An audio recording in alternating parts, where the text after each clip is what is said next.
Hello everyone. So in this video, I'm going to talk about how you can raise funds and grants for your startup. So আপনি যদি একটা startup থাকে বা আপনি যদি একটা আপকামিং ফাউন্ডার হন বা একটা বিজনেস ক্রিয়েট করতে চাচ্ছেন বাট আপনার কাছে ক্যাপিটাল নাই, ফান্ড নাই, বাট আপনি ফান্ড রেজ করতে চাচ্ছেন বা একটা গ্র্যান্ট নিতে চাচ্ছেন, তো আপনি কীভাবে এটা বাংলাদেশের প্রেক্ষাপটে করতে পারবেন সেটা আমি এই ভিডিওতে বলবো। তো আপনি যদি একটা upcoming startup founder or existing founder হন, this video is for you.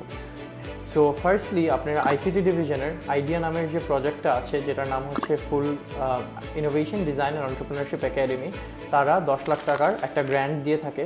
Grant is basically একটা ফান্ড যেটাতে আপনার কোনো ইকুইটি দিতে হয় না, এটা একটা অনুদান যে তারা আপনাকে 10 লাখ টাকা দিবে, সেটার এগেনস্টে আপনার জাস্ট কিছু এভিডেন্সেস দিতে হবে যে আপনি অ্যাকচুয়ালি 10 লাখ টাকাটা কীভাবে স্পেন্ড করেছেন।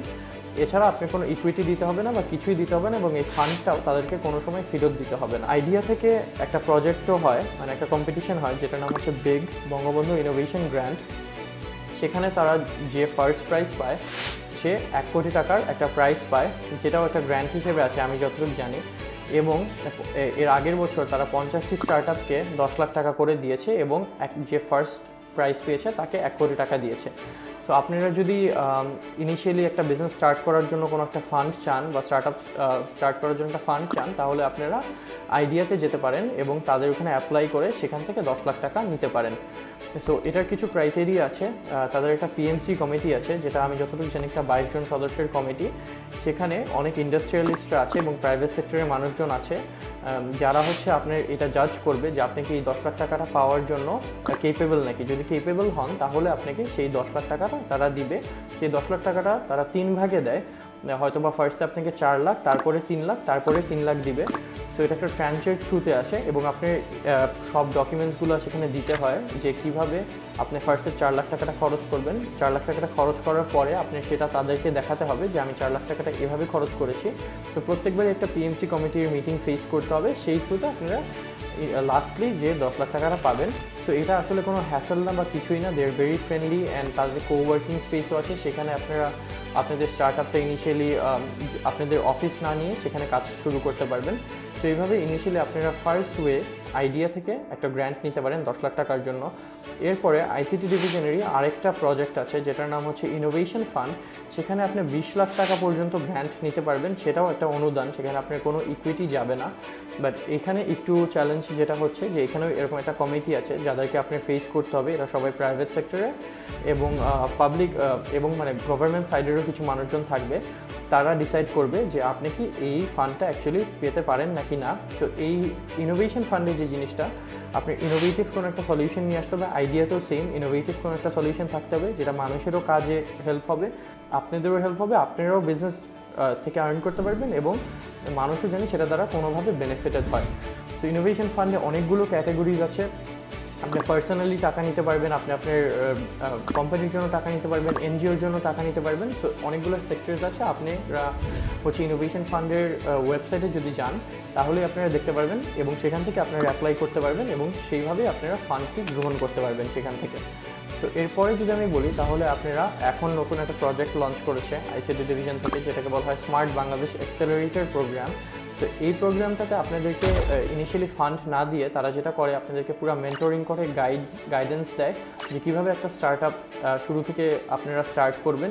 বিভিন্ন ক্লাসেস আপনি সেখানে করতে পারবেন, অনেক স্টার্টআপ ফাউন্ডার্সদের সাথে আপনারা সেখানে পরিচিত হতে পারবেন এবং সেখান থেকে লাস্টলি তারা আপনাদেরকে বিভিন্ন এঞ্জেল ইনভেস্টার্স, অনেক ইনভেস্টার্সদের সাথে কানেক্টেড করিয়ে দিবে।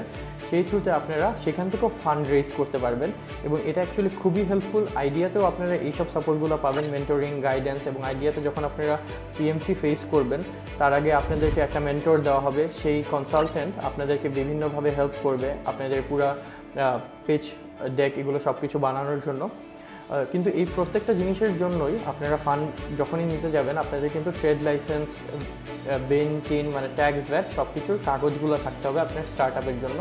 তখনই যে আপনি তাদের থেকে ফান্ডটা নিতে পারবেন। এটা আসলে কোনোই হ্যাসেল না, এটা আরও ভালো। আপনারা যখন একটা স্টার্টআপ করবেন আপনাদের লিগাল ডকুমেন্টসটা যদি ঠিকমতো পারফেক্টলি থাকে তাহলে আপনারা ইজিলি এই স্টার্টআপটা আরও গ্রো করতে পারবেন এবং সব জায়গায় ভ্যালিডেশনটা থাকবে আপনাদের প্রপারলি। তো এরপরে 4th নাম্বার ওয়ে যেটা হচ্ছে সেখানে আপনার ইকুইটি দিতে হয়, সেটা হচ্ছে স্মার্ট বাংলাদেশ করার জন্য যে একটা প্রতিষ্ঠান করা হয়েছে স্টার্টআপ বাংলাদেশ। তো স্টার্টআপ বাংলাদেশে দেশি বিদেশি সব জায়গায় ফান্ডস তারা দিয়ে থাকে। তারা 5 কোটি টাকা পর্যন্ত ফান্ড দেয় এবং সর্বোচ্চ 49% শেয়ার আপনার কোম্পানির গ্রহণ করে থাকে। আপনি এটা পুরোই নেগোশিয়েবল। আপনি ধরেন 2 কোটি টাকা রেজ করতে চাচ্ছেন, আপনি তাদেরকে বলতে পারবেন যে আমি 20% আমার কোম্পানির ইকুইটি আপনাদেরকে দিতে চাচ্ছি, তার এগেনস্টে আমি চাচ্ছি 2 কোটি টাকা। তো এটা যদি তাদের সাথে মিলে আপনার ভ্যালুয়েশন এগুলো সব যদি ম্যাচ হয় তাহলে আপনারা একটা ডিলে আসতে পারবেন এবং এটা পুরোই নেগোশিয়েবল। মানে এখানে যে আপনার যে 49% একদম নিয়ে যাবে কোম্পানির, তারপরে আপনাকে একটা অ্যামাউন্ট দেবে, এরকম কিছুই না। তো এটা আসলে ভেঞ্চার ক্যাপিটাল ফান্ড বা ভিসি ভেঞ্চার্সের মতো কাজ করে। সো বেসিক্যালি এখানে আপনারা এই 4টা ওয়েজে আপনারা ফান্ড রেজ করতে পারবেন, গ্র্যান্টস পাবেন আইসিটি ডিভিশন থেকে।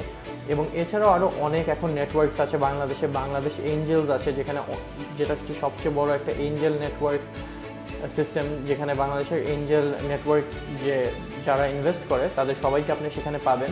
সেরকম আরও অনেক ইনিশিয়েটিভস এখন বাংলাদেশ নিচ্ছে। শার্ক ট্যাঙ্ক যেতে পারবেন, সেখান থেকে আপনারা ইনভেস্টমেন্টস নিতে পারবেন।